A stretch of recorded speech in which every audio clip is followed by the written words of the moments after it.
The lawyer adjusted his glasses, cleared his throat, and looked directly at me across the long mahogany table. "Mrs. Adeze Okonkwo," he said slowly. "According to the documents filed with this court, you no longer own your home." The entire room went completely silent. I could hear my own heartbeat. My sister-in-law, Chidinma, sat 3 chairs away from me. She did not look surprised. She looked satisfied. The corners of her mouth lifted just slightly. Not quite a smile, but close enough to break something inside me. My husband had been dead for only 8 months. 8 months since I buried Emeka. 8 months since I stood at his grave in the red Anambra clay soil, holding our 2 children close, telling them that God would take care of us.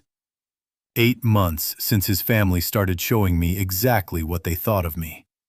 And now this lawyer, a man I had never met before, hired by people I had trusted with my heart, was sitting across from me, telling me that the house I had lived in for 11 years, the house where I gave birth to my daughter, the house where Emeka and I planted a mango tree in the backyard together, was no longer mine. I did not cry. I did not scream. I simply looked at the lawyer and asked one quiet question. "Can I see the documents, please?" That single question is what changed everything. If this story touches your heart, please subscribe to this channel, like this video, and share it with someone you love. Your support keeps these stories alive. My name is Adeze Okonkwo, and this is the story of how the family that tried to bury me alive watched me rise from the ground and build something they could never take away.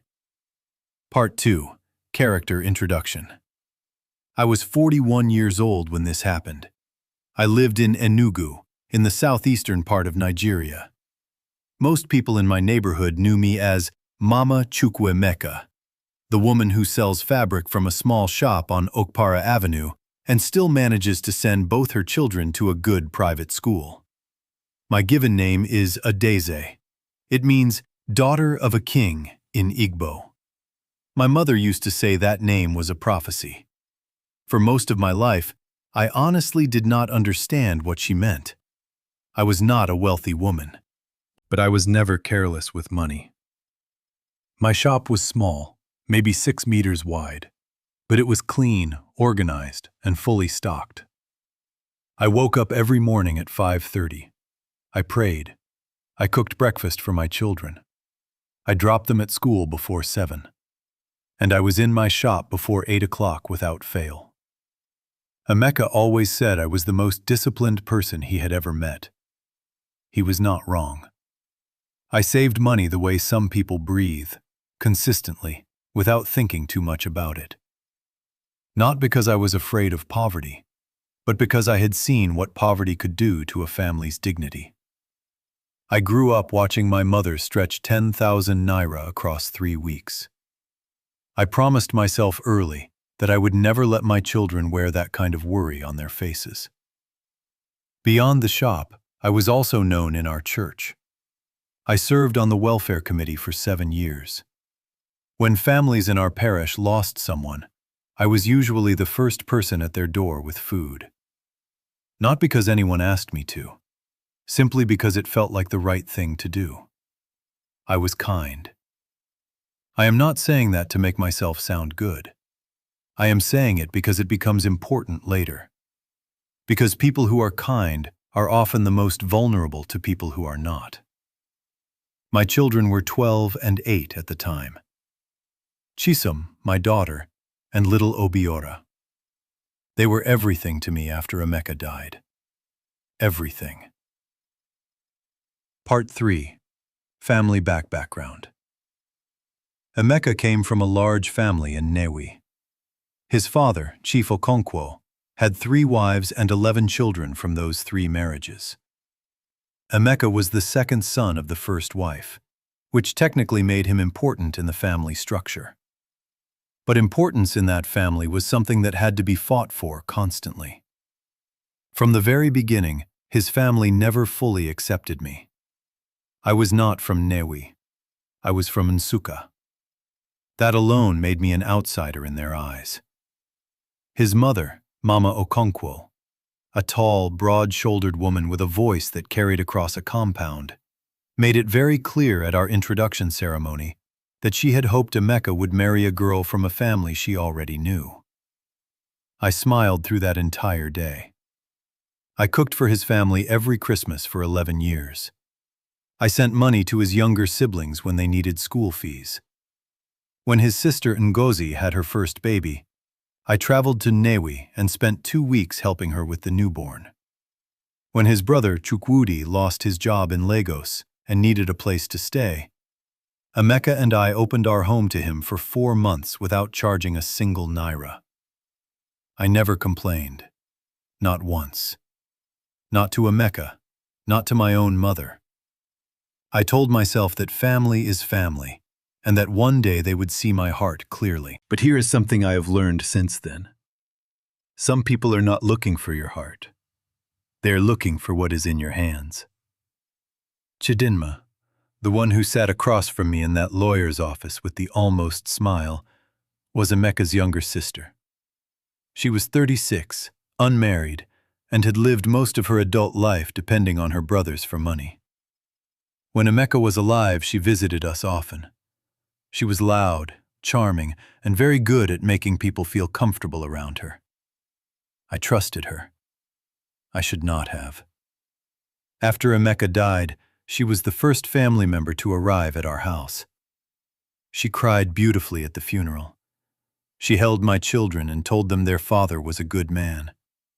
She sat beside me and called me my sister 17 times in one afternoon. I counted. I remember. I should have asked myself why she was counting too. Part 4. The Hidden Secret. 3 months after the funeral, the visits from Emeka's family slowed down. That was normal, I told myself. Life goes on. People return to their routines. Grief is not something that keeps a busy schedule. But something else started happening that I did not understand at first. Small things. Emeka's younger brother, Chukwudi, came to the house one afternoon and asked to see the files. He said he was looking for documents related to a plot of land Emeka had been purchasing in a new estate near Akka. I told him I was not aware of any land purchase. He looked at me strangely and left without another word.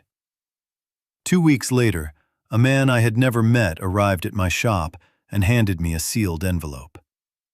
He said someone had asked him to deliver it personally. He would not say who. Inside the envelope was a single page. It was a printout of a bank account statement. Not my account. Not Emeka's account that I knew about. A different account. An account number I had never seen. Opened in Emeka's name 18 months before he died. The account had received 4 large transfers over a period of 14 months. The total was a little over 7 million naira. I held that paper for a long time. Emeka had never told me about that account. I did not panic. I folded the paper carefully, put it back in the envelope, and placed it in the small lockbox I kept under my bed. Then I went back to the front of the shop and helped a customer choose fabric for her daughter's graduation dress. But that night, after the children were asleep, I sat at the kitchen table and began to write down every question I could think of. Who sent me this statement? Why? What was that money for? Who had been depositing it? And most importantly, why had my husband kept this from me? I still did not know the worst was coming. Part 5. The Betrayal. The lawyer's letter arrived 6 weeks later. It was a formal document, professional language, neat paragraphs, cold sentences that carried enormous weight. It said that a property deed had been filed with the Enugu State Land Registry 3 months before Emeka died. The deed transferred ownership of our family home, the house on Ugwaji Road, to a company called Okonkwo Heritage Properties Limited. The company was registered in the names of Chidinma Okonkwo and Chukwudi Okonkwo. And the signature at the bottom of the transfer deed? It was Emeka's signature, or something that looked exactly like it. I sat in that lawyer's waiting room for 40 minutes before I could speak normally again. Not because I was about to fall apart, but because I needed to think clearly before I said anything to anyone. The house was gone, on paper. 7 million naira had moved through a secret account, and Emeka's 2 siblings had filed documents, apparently signed by him, to transfer our family home to a company they controlled. A company that had been registered quietly while Emeka was sick in the hospital during his final weeks. Let me tell you what that felt like. It did not feel like financial loss first. That came later. What hit me first was the image of Emeka in that hospital bed, thin, struggling to breathe, holding my hand and telling me to take care of our children. And somewhere in that same period, someone, possibly someone who called themselves his family, was visiting him with papers and a pen. Maybe he did not fully understand what he was signing. Maybe he never signed anything at all. That question burned in me more than any anger I could have felt. I went home, picked up my children from school, made dinner, helped Chisom with her mathematics homework, and read Obiora his bedtime story. Then I sat down and opened my notebook again, and I began building my case. Part 6. The Investigation. I want to be honest about something. I am not a lawyer. I am not an investigator. I am a fabric trader from Nsukka who learned her multiplication tables on a wooden floor. But I am a woman who pays attention. The first call I made was to my cousin Ifeanyi, who worked as a paralegal at a firm in Abuja. He drove down to Enugu that same weekend. I showed him everything: the bank statement, the lawyer's letter, the property transfer document. He looked at the documents for a long time and then looked at me with an expression I had not expected.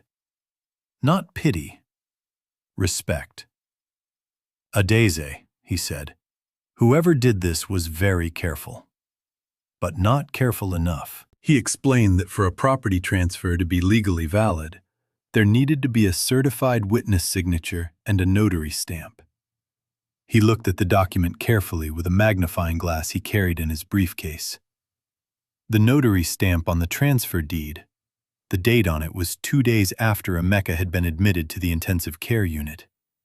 He could not have physically appeared before a notary on that date. That was the first crack in their story. I still did not celebrate. I wrote it down in my notebook and moved to the next question. The bank account. Ifeanyi contacted a banking consultant he trusted. Without revealing too much, he asked a general question. Was it possible for a joint or secondary account to be opened under someone's name without their active consent, using previously obtained identification documents?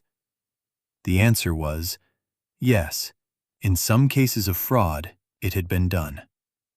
We needed the actual bank records. That meant police involvement. I did not rush into a police station with accusations. Ifeanyi advised me carefully. We went to a specific department, the Financial Crimes Unit, with all the documentation we had so far. We presented everything calmly. No drama, no raised voices, just facts and paper. The officer who received us was a serious woman named Inspector Obasi. She looked through the documents, asked me 4 direct questions, and told me to come back in 1 week. I thought that was the end of that particular path. I was completely wrong. Inspector Obasi called me 4 days later. She had made inquiries with the bank. The account had been opened using Emeka's national ID and signature, but the address on the account application was not our home address. It was the address of Chidinma's flat in the New Haven area of Enugu. Second crack. Meanwhile, I had gone back to the hospital quietly. I asked to speak with the nurse who had been assigned to Emeka's ward during his final weeks. Her name was Nurse Blessing. I had given her a small gift of appreciation after Emeka passed, a piece of beautiful Ankara fabric. She remembered me warmly. I asked her gently whether she recalled any visitors during Emeka's time in the ICU. She said yes. His sister had come several times. She had always brought someone with her, a man with a black briefcase. "Did that man ever bring papers?" I asked. Nurse Blessing looked at me for a moment. Then she said, "Once. I remember because visiting hours were almost over. The man with the briefcase looked impatient." I still didn't know the worst was coming. But now I was beginning to see the full shape of it. Part 7. The Big Reveal. The hospital had security cameras in its corridors. That fact had not occurred to me immediately. But it occurred to Afani. We submitted a formal request to the hospital administration for security footage from the corridor outside Emeka's ward during the period of his ICU admission. Because there was now an active police inquiry, Inspector Obasi was able to make the request officially. The hospital complied. The footage showed Chidinma arriving on 4 separate dates with the same man, a heavy-set man in a dark suit carrying a black briefcase. On 2 of those visits, a third person came with them, Chukwudi. On the 3rd visit, 2 days before Emeka died, when he was already sedated on medication, the footage showed the man with the briefcase removing documents from his briefcase inside the corridor. He and Chidinma exchanged words. Chukwudi stood nearby. They went into the room. They stayed for 11 minutes. They came out. The man with the briefcase put the documents back inside. Chidinma was on her phone immediately. Emeka died 39 hours later. Inspector Obasi showed me this footage in her office. I watched it twice. Then I folded my hands in my lap and breathed very slowly. "We have enough to proceed," she said. The man with the briefcase was traced through hospital visitor logs. He was a document agent, a man who specialized in what people in certain circles called assisted signings. He had a prior case against him in Lagos from 4 years ago that had been quietly settled. The handwriting expert engaged by Afani's law firm examined the signature on the property transfer deed alongside authentic samples of Emeka's signature from our marriage certificate, our children's school enrollment forms, and his business registration papers. The conclusion was clear. The signature on the transfer deed was a skilled forgery. When this evidence was presented in the land registry dispute hearing, the same meeting where that lawyer had told me I no longer owned my home, the room did not just go silent, it changed.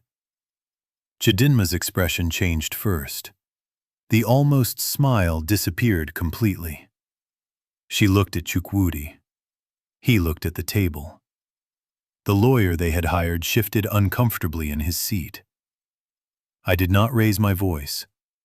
I did not say anything dramatic. I simply passed the evidence across the table to the presiding officer, folder by folder, and waited. Part 8. Consequences. The transfer deed was nullified by the land registry within 6 weeks of the hearing.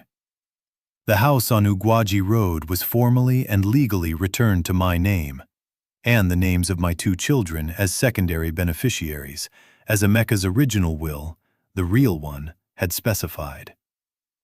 Yes, there was a real will. Emeka had written it with a legitimate solicitor 2 years before he fell ill.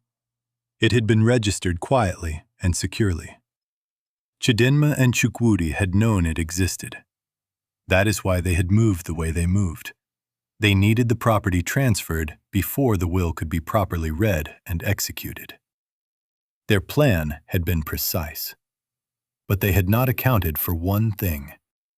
The person they were stealing from was a woman who paid attention to everything. The document agent was arrested and charged. The prior case in Lagos resurfaced. He negotiated with prosecutors, and in exchange for a reduced charge, he provided a full written statement confirming who had engaged his services and what instructions he had been given. That statement named both Chidinma and Chukwudi directly. The Okonkwo family went very quiet after that. Mama Okonkwo, who had never particularly liked me, called me once and said nothing for almost 20 seconds before hanging up.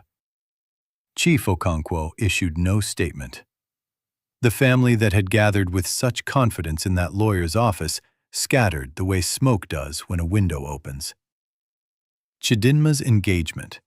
She had announced one to a businessman from Lagos around the same time all of this was happening, fell apart. I later heard that the man's family had done background research after reading about the fraud case in a local newspaper. Chukwudi left Enugu. The 7 million naira in the fraudulent account was traced, partially recovered, and returned through legal proceedings. It had originally come from a life insurance policy Emeka had taken out, a policy Chidinma had known about because she had been at the house the day the insurance agent visited years earlier. I did not feel happy about any of these consequences. I felt only very tired and very certain that I had done the right thing by staying calm. Part 9. A New Beginning. 6 months after the case was resolved, I expanded my shop. I rented the unit next door on Okpara Avenue and knocked down the shared wall. The new space was bright. I had it painted cream and soft green. I hired 2 young women from my church, both of them single mothers, to help me manage the business. Business grew. Not magically, consistently. The way things grow when you water them every day without missing. I began selling fabric wholesale as well as retail. I built a small client list of event planners, seamstresses, and boutique owners. By the end of that year, my monthly income was 3 times what it had been when Emeka was alive. I bought a piece of land in the new estate near Awka, the same estate Chukwudi had once come to my house asking about. I paid for it in full. Cash. I planted a small mango tree on the plot the same weekend I took possession of the documents. My children saw me do that. Chisom asked me why I always planted mango trees. I told her, because mango trees take time to grow. But when they do, they give fruit to everyone around them. She looked at me with Emeka's eyes and smiled. I also joined a women's cooperative in my neighborhood, a group of 32 women who pooled resources for savings and small business loans. Within 2 years, I had been elected as the chairperson. We funded 8 new businesses in our community during my first term.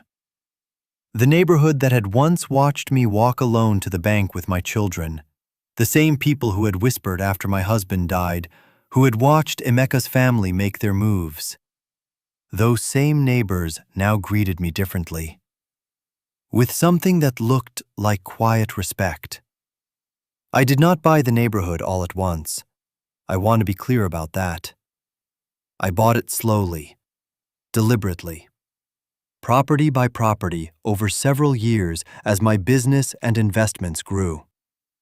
A rental apartment block here, a small commercial unit there, a plot I subdivided and developed. By the time the people who had laughed understood what was happening, I had already signed the papers. Part 10. The Emotional Ending. I want to tell you something that I have never said out loud to anyone. The hardest part of this entire experience was not the fraud. It was not the court. It was not even the grief of losing Emeka. The hardest part was the morning I sat at my kitchen table with my children still asleep and realized that the family I had cooked for, traveled for, sacrificed for, welcomed into my home, had looked at my loss as an opportunity. That morning, something in me that had been soft became quiet instead. Not bitter, not angry, just settled. I think that is what people mean when they talk about growing up fully. It is not about age. It is about the moment you stop waiting for people to finally see your worth, and you begin to see it yourself, clearly, without needing anyone to confirm it. I have forgiven Chidinma and Chukwudi, not for their sake, for mine. Carrying what they did would have cost me more than the house ever could. But forgiveness does not mean forgetting, and it does not mean returning. Some people teach you your greatest lessons by showing you exactly who they are when they believe you have nothing left to lose. I learned that truth cannot be forged, patience cannot be robbed, and the woman they laughed at, the widow in the small fabric shop on Okpara Avenue, had more inside her than any document they could have falsified. My name is Adeze. It means daughter of a king. My mother was right. It was always a prophecy.